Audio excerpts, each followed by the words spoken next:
아멘. 네, 우리 설교를 시작하면서 우리 먼저 앞뒤 좌우에 계신 분들과 사랑과 평화의 인사를 함께 나누겠습니다. 주님의 사랑과 평화가 여러분과 함께 하시기 바랍니다. 서로 축복하실까요? 주님의 사랑과 평화가 여러분과 함께 하시기 바랍니다. 아멘. 오늘 우리 교회는 추수감사주일로 지키고 있습니다. 작년 정책당회에서 올해부터는 추수감사주일을 11월 첫째 주일로 지키기로 결정하였습니다. 근래에 많은 여러 교회들이 교회의 상황에 따라서 이렇게 추수감사주일을 변경하여서 지키는 교회들이 있지만, 사실 전통적으로 한국 교회는 11월 셋째 주일을 추수감사주일로 지켜왔습니다. 그런데 여러분, 왜 다른 날이 아니라 11월 셋째 주일을 추수감사주일로 지켜왔는지 그 이유를 아십니까?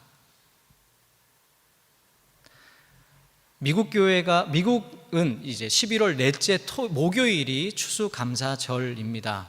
그래서 좀 영향을 받긴 했지만 미국을 그대로 따라했다고 보기는 어렵지요.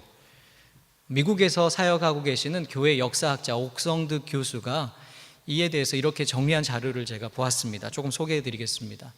그러니까 우리나라 선교 초기에 노회나 총회가 조직되기 전에 교회 여러 가지 일들을 결정하기 위해서 공의회의 모임이 있었습니다. 그 공의회에는 외국에서 오신 선교사님들과 우리 한국교회의 한국 지도자들이 함께 모여서 모임을 했습니다. 1904년 9월 13일 공의회가 열렸습니다. 이때 우리나라의 최초 교회인 황해도 솔례교회를 세우신 서경조 장로께서 이렇게 말씀을 하셨습니다. 우리나라 교회가 왕성하게 성장한 것이 하나님의 은혜이므로 우리 감사일을 정하고 1년에 한 차례 감사하는 것이 합당합니다. 이렇게 연설을 했습니다. 그러자 많은 한국인 우리 동역자들이 옳습니다, 좋습니다, 동의합니다, 이렇게 했던 것이죠. 일단 그 회의에서 올해의 감사일은 양력으로 11월 11일로 지키기로 결정을 하였습니다. 그래서 1904년 11월 11일은 금요일이었습니다. 어떤 이유에서 그러면 그날로 정했는지 그 이유는 알지 못한다고 합니다. 어쨌든 그랬습니다. 2년이 지나서 1906년 제6차 공의회가 있었습니다. 그래서 그때에는 올해의 감사일을 11월 마지막 목요일로 하자, 이렇게 결정을 했습니다. 아마도 미국 교회와 미국과 같은 날로 정한 것이니 아마 미국 선교사님들의 영향을 많이 받은 것 아닌가 생각이 듭니다. 그리고 그 이후에 이제 총회가 결성이 되고 1914년 총회에서 감사일에 대해서 다시 논의를 합니다. 그리고 최종적으로 이렇게 결의를 합니다.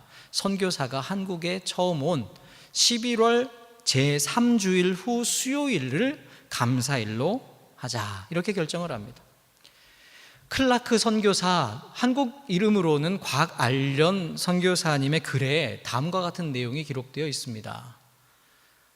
감사일은 양력 11월 제3주일 후 3일 수요일로 정하였는데 차난 선교사가 조선에 시도하던 일을 의용하기로 한 것이니라. 장로교회사 전휘집이라는 책에서 이렇게 기록하고 있습니다.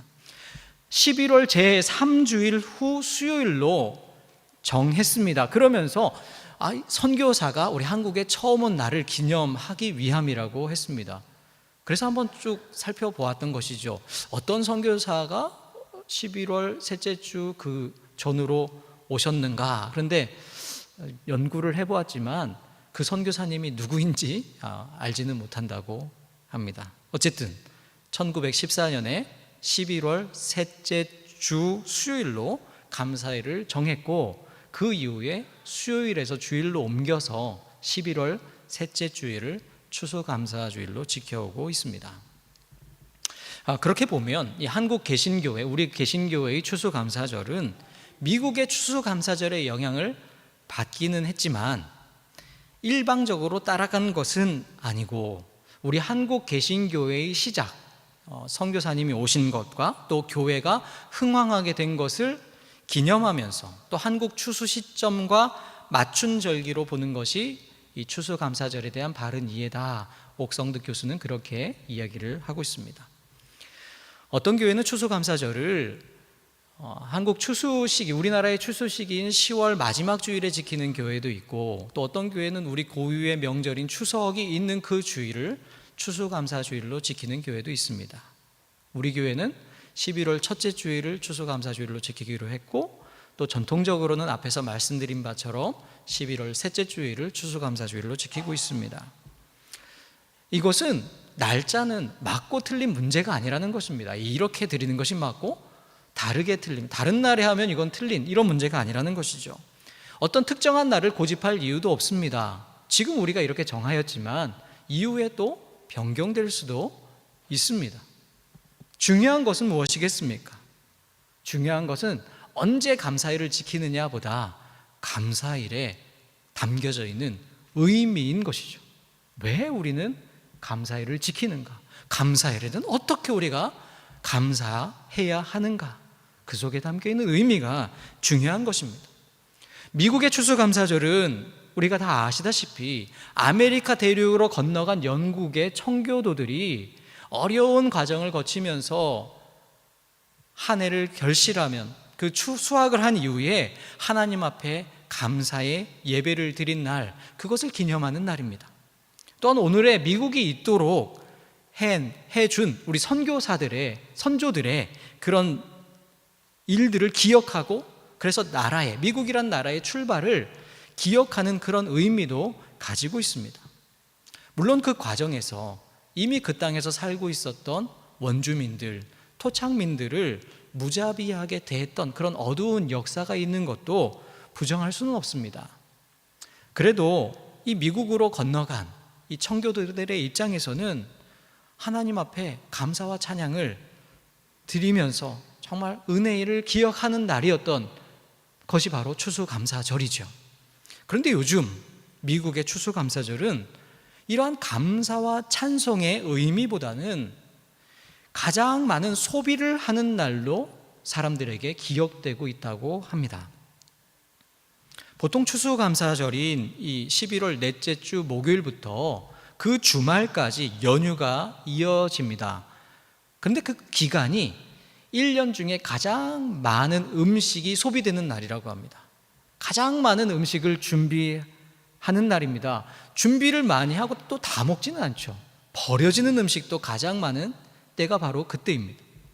그리고 이 무엇보다 이 추수감사절 다음 날인 그 금요일을 블랙 프라이데이라고 합니다. 왜 블랙 프라이데이라고 하느냐? 보통 이제 흑자를 기록하면 검정색인 블랙 잉크로 그것을 기록을 했다고 합니다. 적자를 기록하면 장부에 붉은색 글씨로 레드 잉크로 썼던 것이죠. 그런데 이 추수감사절 연휴가 있는 추수감사절 지난 그 금요일이 1년 중 처음으로 흑자를 기록하는 날이었기 때문에, 그런 가게가 너무나 많기 때문에 그날을 블랙 프라이데이라고 한다고 합니다. 그래서 이 블랙 프라이데이에는 더 많은 사람들이 더 많은 물건을 살 수 있도록 가장 큰 세일을 하는 날이 바로 이 날입니다. 그래서 이 날이 되면 대형 쇼핑몰 앞에는 사람들이 줄을 일찍부터 와서 길게 줄을 서고, 문이 열리기만 하면 달려가서 자신들이 사고자 하는 물건을 앞다퉈서 경쟁하면서 사는 날이 바로 이 블랙 프라이데이라고 하죠. 어떤 조사를 보면 작은 가게의 경우에는 1년의 매출의 70%가 바로 이날 이루어진다고 합니다. 참 대단한 날이 아닙니까? 그런데 저는 이 모습을 생각해 보면서 바로 이것이 우리 자본주의 사회의 가장 적나라한 모습을 그대로 보여주고 있는 것 아닌가 생각을 하게 됩니다. 하나님께 감사하고 선조들이 전해주신 그 은혜를 기억하는 그 추수감사절의 의미는 어디론가 사라져버리고 그저 가장 쇼핑하기 좋은 날, 물건 사기 가장 좋은 날로 기억되고 있는 이 현실, 아무리 우리 사회가 농경사회에서 산업사회로 전환되었다고 하더라도 우리가 기억해야 하는 그 감사와 찬송을 우리 자신만을 위한 소비 문화로 바꾸어 버린 것은 본질에서 벗어나도 한참 벗어난 것이지 않습니까? 그런데 이 현상이 단지 미국만의 모습이겠습니까? 우리는 하나님에 대한 그 뜨거운 감사의 마음을 가지고 그 은혜와 사랑을 기억하면서 살아가고 있습니까? 오늘 우리가 있도록 헌신해 주신 우리 앞선 세대들의 그 수고를 기억하면서 잊지 아니하고 감사하는 마음을 가지고 있습니까? 우리도 그 절기에 담겨져 있는 의미를 잊은 것에 있어서는 미국과 다를 바 없지 않습니까? 오늘 말씀을 통해 그 감사절의 의미를 다시 한번 생각해 보고자 합니다. 이 추수감사절의 구약 성경의 배경이 되는 이 초막절 말씀을 함께 보면서 하나님께서 이스라엘 백성들에게 초막절을 지키도록 하신 그 뜻을 오늘 우리의 현실에 되살려 또 기억하면서 점점 변질되어져 가고 있는 이 감사절의 의미를 새롭게 하는 이 시간 되기를 간절히 소망합니다. 여러분 잘 아시다시피 이스라엘에는 3대 절기가 있습니다. 유월절, 칠칠절, 초막절이라고 하죠. 저는 이것을 쉽게 외우기 위해 유칠초 이렇게 외웠습니다. 유월절, 칠칠절, 초막절. 그리고 이 초막절에는 다른 이름이 두 가지가 더 있습니다. 장막절, 수장절이라고 합니다. 이름은 좀 다르지만 사실은 같은 날입니다. 오늘 본문 34절 말씀입니다. 이스라엘 자손에게 말하여 이르라. 일곱째 달 15째 날은 초막절이니 여호와를 위하여 이레 동안 지킬 것이라. 아멘. 여기에서 일곱째 달은 우리가 달력에서 보는, 우리나라에서는 한여름인 7월을 뜻하는 것이 아닙니다. 물론 이 짧은 설교 시간에 날짜와 절기를 다 설명드리기는 한계가 있습니다. 그래도 이 절기, 초막절을 이해하기 위해서는 그래도 기본적으로 몇 가지는 기억하시면 좋겠습니다. 먼저 우리가 기억할 것은 이 이스라엘 절기는 태양력을 따르지 아니하고 음력을 따른다는 사실입니다. 그러니까 음력이기 때문에 오늘 우리가 지키는 날짜는 매년마다 변한다는 것이죠. 이스라엘 백성들이 출애굽한 그 날이 유월절이지 않습니까? 그리고 그 유월절이 있는 달이 첫째 달입니다. 보통 이 유월절이 오늘 우리 태양력으로는 3월, 4월에 있습니다. 그로부터 일곱째 달을 초막절 지킵니다. 그래서 근데 여러분 초막절은 우리가 기억하기가 좀 쉽습니다. 왜냐하면 우리가 지키고 있는 추석과 이 날짜가 매우 비슷하기 때문입니다. 예를 들어 올해 추석이 며칠인지 기억하십니까? 10월 1일이 추석이었습니다. 올해 초막절은 10월 2일이었습니다. 내년 2021년 추석은 9월 21일이었습니다. 찾아보았습니다. 내년 초막절이 언제인가? 내년은 9월 20일. 그러니까 하루 정도 차이 나는 비슷한 주간으로 올해 내년만 이런 게 아니라 사실은 계속 이 추석과 초막절은 거의 비슷한 시기에 같이 있습니다. 그러니 우리가 좀 기억하기 쉽지 않겠습니까? 그리고 여러분이 절기에 대해서 말씀을 우리가 들으면서 한 가지 유의하시고 또 조심해야 될 부분이 있어서 또 말씀을 드립니다. 우리 교회 주변에도 저기 북초등학교 앞에도 있는 그 이단인 하나님의 교회, 이 하나님의 교회가 절기를 매우 강조합니다. 하나님의 교회에서는 문자주의적 해석을 하기 때문에 안식일은 오늘 우리의 요일로는 토요일이다. 그래서 토요일에 모임을 갖습니다. 또 구약에 있는 절기들을 매우 소중하게 여기면서 3대 절기, 7대 절기를 지킵니다. 하나님의 교회에서는 이 문자적으로 절기를 지키지만 사실 우리는 그렇게 하지 않죠. 생각해 보십시오. 우리는 이스라엘과 다른 문화와 기후 환경 속에서 살아가고 있지 않습니까? 우리가 꼭 이스라엘과 똑같은 날에 그것을 기념할 이유가 어디 있겠습니까? 만약 그래야만 한다면 사실은 이스라엘에 가서 살아야 한다고 저는 생각을 합니다. 중요한 것은 그 속에 담겨있는 의미이지 날짜 그 자체, 이것은 아니라는 것이죠. 그래서 여러분 혹시 주변에서 이 날짜들을 강조하면서 당신이 다니는 교회는 잘못되었다. 우리는 이 날짜를 성경적으로 지킨다. 우리가 성경적인 교회다라고 이야기를 하는 분들이 있다면 그 말에 현혹되지 마시기 바랍니다. 어쨌든 이 초막절 날짜는 우리 고유의 명절인 추석과 거의 비슷합니다. 그리고 그 속에 담겨있는 의미도 매우 비슷합니다. 여러분, 우리가 추석에 모이면 무엇을 합니까? 온 가족이 모여서 한 자리에 모여서 우리에게 은혜를 주신 하나님께 감사하고 또 우리 앞선 세대들, 우리의 선조들의 베풀어 주신 그 은덕을 기리는 날이 바로 우리 추석 아닙니까? 초막절도 바로 그런 의미를 가지고 있는 날입니다. 이제 오늘 말씀을 좀 더 살펴보면서 초막절의 의미를 좀 새겨보면 좋겠습니다. 먼저 이 초막절은 귀한 결실을 우리에게 주신 하나님께 감사하는 절기입니다. 39절과 40절 말씀입니다. 너희가 토지 소산 거두기를 마치거든 일곱째 달 15날부터 이래 동안 여호와의 절기를 지키되 첫날에도 안식하고 여덟째 날에도 안식할 것이요 첫날에는 너희가 아름다운 나무 실과와 종려나무 가지와 무성한 나무 가지와 시내버들을 취하여 너희의 하나님 여호와 앞에서 이래 동안 즐거워할 것이라. 아멘.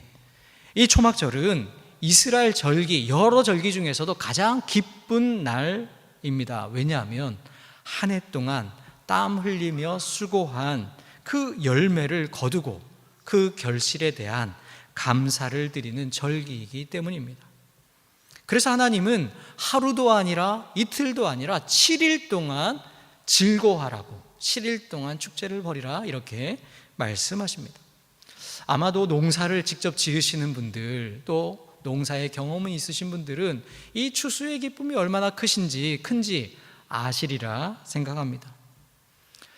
그런데 올해 여름은 유독 장마가 길었습니다. 그리고 장마에 이어서 태풍도 계속 왔습니다. 장마와 태풍으로 인해서 농사 어려움을 겪으시고 또 우리 과수원을 하시는 분들 중에서도 교우들 중에서도 피해를 입은 가정이 있는 줄로 압니다.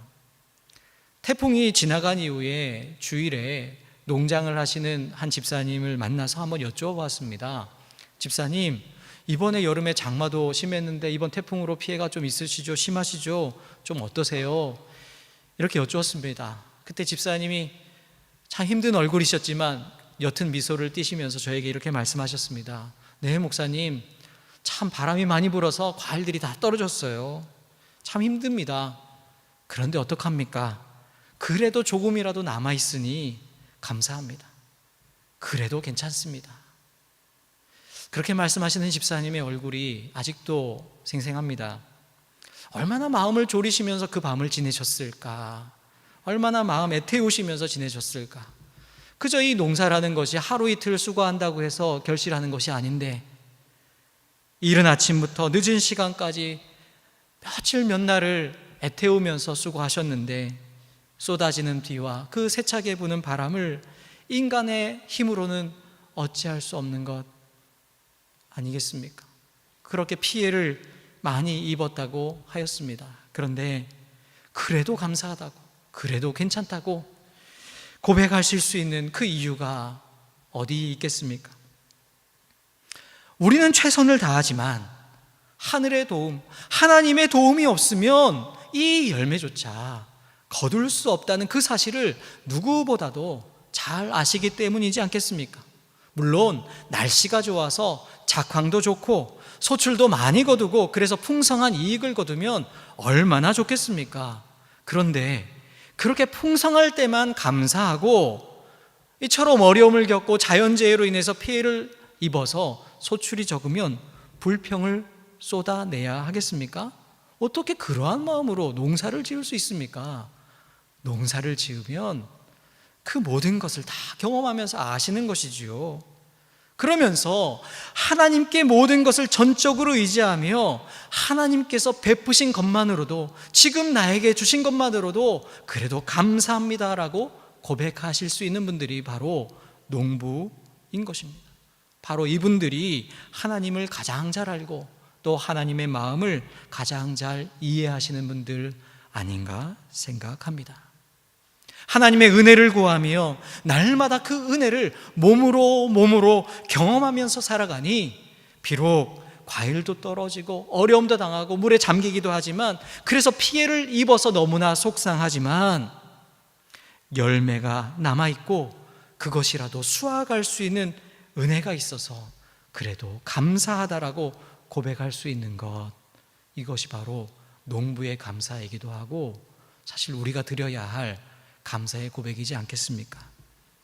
오늘 추수감사주의를 지키면서 또 초막절을 기억하는 우리도 이 농부의 심정을 함께 기억하면 좋겠습니다. 지난 한 해 동안 우리에게 베풀어 주신 그 하나님의 은혜를 함께 떠올려 보기 원합니다. 사실은 올 한 해를 떠올려 보면 매년 힘들지 않은 한 해가 없었지만 올해는 또 유독 힘든 한 해를 우리가 보내고 있습니다. 코로나19의 영향은 지금도 계속되고 있습니다. 아시다시피 미국과 유럽은 매일마다 이 확진자의 수가 최고 수준을 갱신해 나가고 있습니다. 통제하기 어려운 상황이 된 것이 아니겠습니까? 지금까지 감염된 전 세계의 확진자의 인원이 4,600만 명을 넘었습니다. 그리고 사망한 사람이 120만 명입니다. 여러분, 이런 어렵고 암울한 상황에서 하나님의 은혜를 생각하는 것 사실 쉽지는 않습니다. 그런데 여러분, 바로 이 큰 위기인 코로나19를 통해 우리는 다시 한번 인간의 한계를 절감하게 됩니다. 그리고 하나님의 도우심만을 간구하게 됩니다. 우리의 인간 중심적인 탐심과 욕심, 무절제한 생활이 생태계의 질서를 무너뜨리고 결국 그것이 부메랑이 되어 인류 전체와 생태 공동체를 고통으로 몰아넣고 있습니다. 우리가 지금 경험하고 있는 기후위기는 지구의 미래마저 불투명하게 만들고 있는 것이 오늘 우리의 현실입니다. 과학 문명과 기술의 발전이 사람의 삶을 더 풍요롭게 안락하게 해줄 것이라 기대를 했지만 오히려 부자는 더 부자가 되어가고 가난한 사람들은 더욱 가난해져 가는 것이 오늘 우리의 현실입니다. 우리가 기대하지 않았던 다양한 사회적 갈등들이 일어나서 더 삶이 팍팍해지고 행복지수는 낮아지는 시대를 살아가는 것이 오늘 우리의 현실입니다. 만물의 영장이라고 일컫는 인간이 만물을 위태롭게 하는 가장 위험한 존재가 되었습니다. 바로 이 모든 것이 우리에게 있는, 우리 속에 있는, 우리 중심을 차지하고 있는 그 끊임없는 욕망으로 인한 무서운 결과이지 않습니까? 그러하게 이 한 해를 돌아보며 하나님의 은혜를 생각하는 이 추수감사의 시간에 다시 한번 우리에게 있는 이 인간 중심주의, 이것을 내려놓고 다시 하나님의 도우심을 우리가 함께 간구하기를 원합니다. 이 코로나19를 통해서 우리에게 주시는 하나님의 경고의 메시지, 하나님의 음성을 듣기를 원합니다. 하나님이 창조하신 온 세상 만물이 더불어 함께 살아갈 수 있는 방향으로 우리의 모든 정책들을 바꾸어 나가며 우리의 삶도 생태 친화적인 삶으로 바꾸어질 수 있도록 새롭게 바꾸며 거듭날 수 있는 그 은혜가 우리에게 있기를 간절히 소망합니다. 그러한 변화가 하나님이 우리에게 원하시는 이 감사절에 원하시는 주님의 뜻입니다. 또한 이 어려운 상황에서도 우리 각 개인에게 그리고 우리 가정에 주신 하나님의 은혜를 생각해 보는 오늘 하루가 되기를 간절히 원합니다.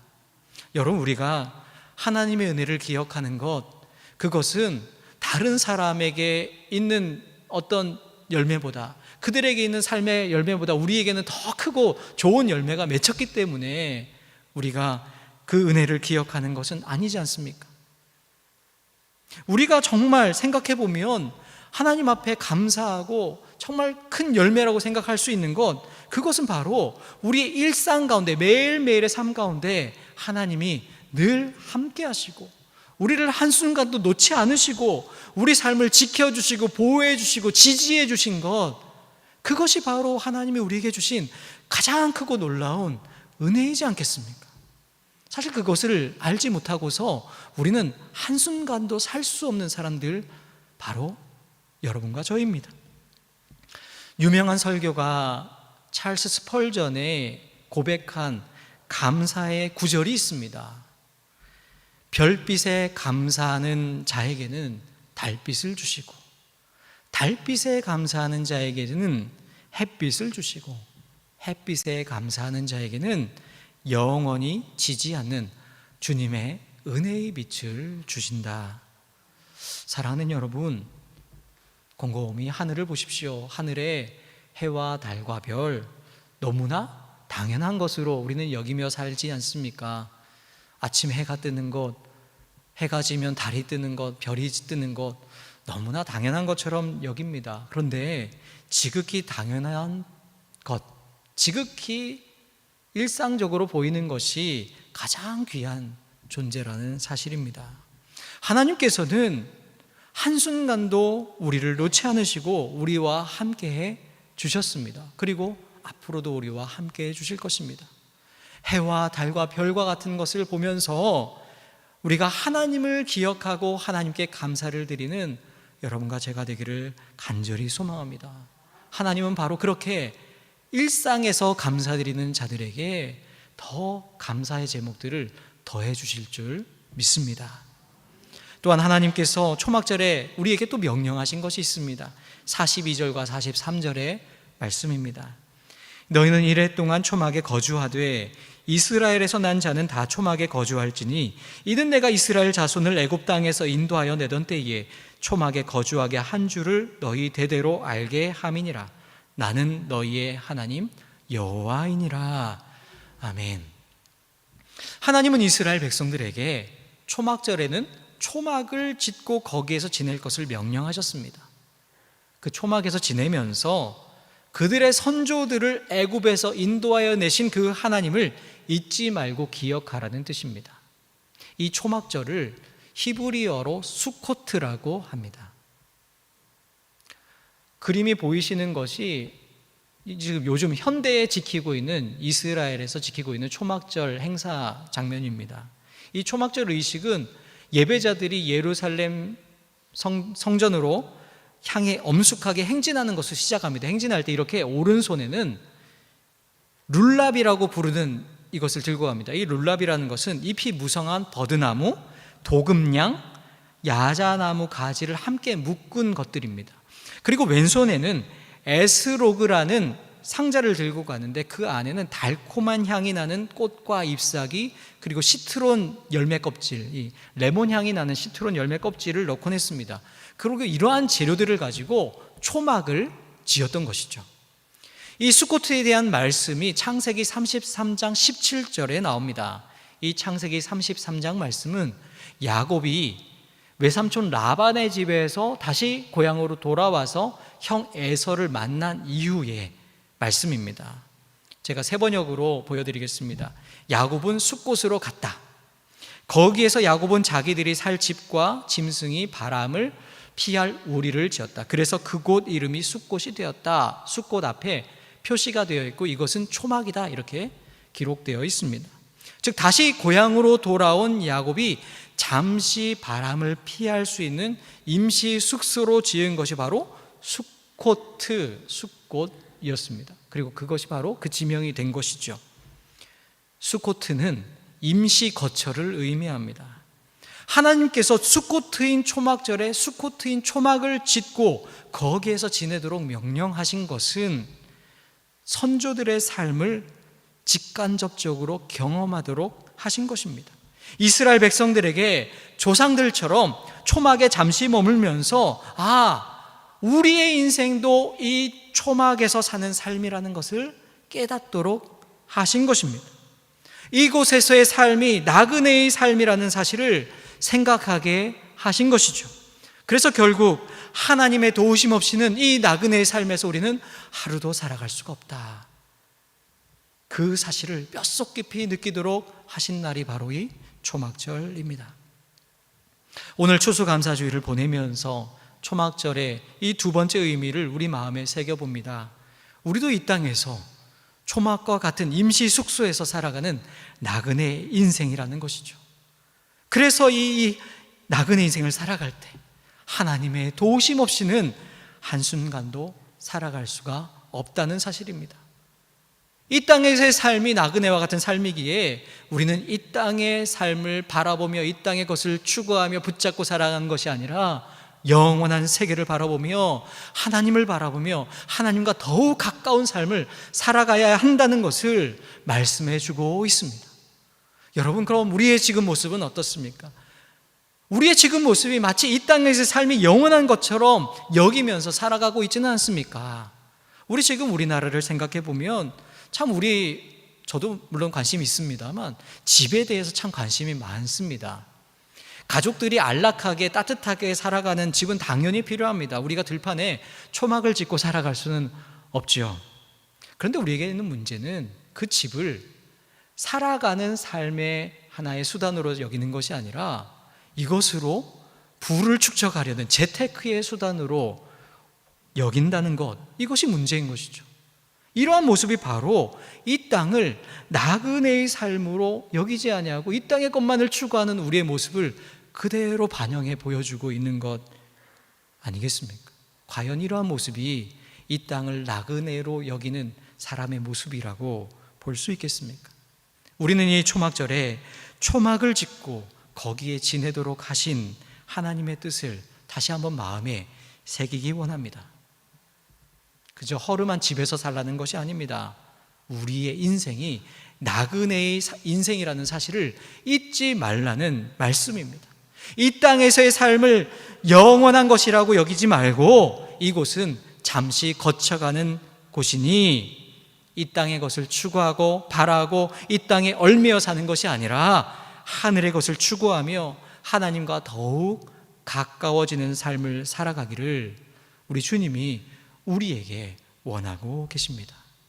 특별히 우리나라에 불고 있는 이 부동산 열풍에 휩쓸리지 마시고 정말 우리가 신앙인답게 이 땅에 초막을 짓고 살아가며 또 그곳으로 만족하며 하나님의 도우심을 구하며 하늘을 바라보며 살아가는 우리 믿음의 순천중앙교회 교우들 되시기를 간절히 소망합니다. 이제 말씀을 정리합니다. 사랑하는 여러분, 오늘 우리가 추수감사주의를 지키고 있습니다. 그런데 이 추수감사주의를 지키면서 혹 우리가 그저 연례 행사처럼 때가 되었으니 지키는 것으로 아무 생각 없이 보내고 있지는 않습니까? 그 속에 있는 중요한 의미는 잃어버린 채 오히려 소비하는 날로 퇴색되어 버린 미국의 추수감사절처럼 우리에게도 그러한 모습이 있지는 않은지 우리 스스로 먼저 돌아보기 원합니다. 그리고 또한 구약의 추수감사절인 이 초막절을 생각해 봅니다. 이 초막절을 통해 하나님께서 우리에게 주시는 메시지는 분명합니다. 우리 삶에 늘 함께 하시는 그 하나님께 감사하라는 말씀입니다. 열매가 풍성할 때도 있지만 때로는 열매가 맺히지 않을 때도 있는 것이 사실입니다. 또 올해처럼 참으로 어려운 시기를 보내는 경우도 많이 있습니다. 그런데 이 가운데서도 분명한 하나님의 뜻이 있다는 것이지요. 우리의 일상 가운데 함께 하시는 그 하나님을 기억하고 하나님께 더 가까이 나아가는 우리의 삶이 되기를 간절히 소망합니다. 또한 이 초막절에 하나님은 초막을 지으라 하셨습니다. 이것은 바로 우리가 이 땅에서 임시 처소에서 살아가는 나그네 삶이라는 것 다시 한번 우리에게 알려주십니다. 그래서 하나님은 하나님의 백성인 우리가 이 나그네의 땅에서 살아가면서 이 땅의 것을 추구하지 않고 하늘을 바라보며 하나님을 더 가까이 하며 하나님을 붙잡고 살아가는 하나님의 백성으로 살아가기를 원하십니다. 그 주님의 음성에 우리 귀를 기울이기 원합니다. 그리하여 우리 일상 가운데 날마다 함께 하시는 하나님과 함께 동행하며 그 하나님을 찬양하며 그 하나님께 감사를 드리며 이 땅에서 주어진 우리의 나그네의 삶을 하나님과 동행하며 살아가는 우리 순천중앙의 모든 교우들 되시기를 간절히 기도드립니다.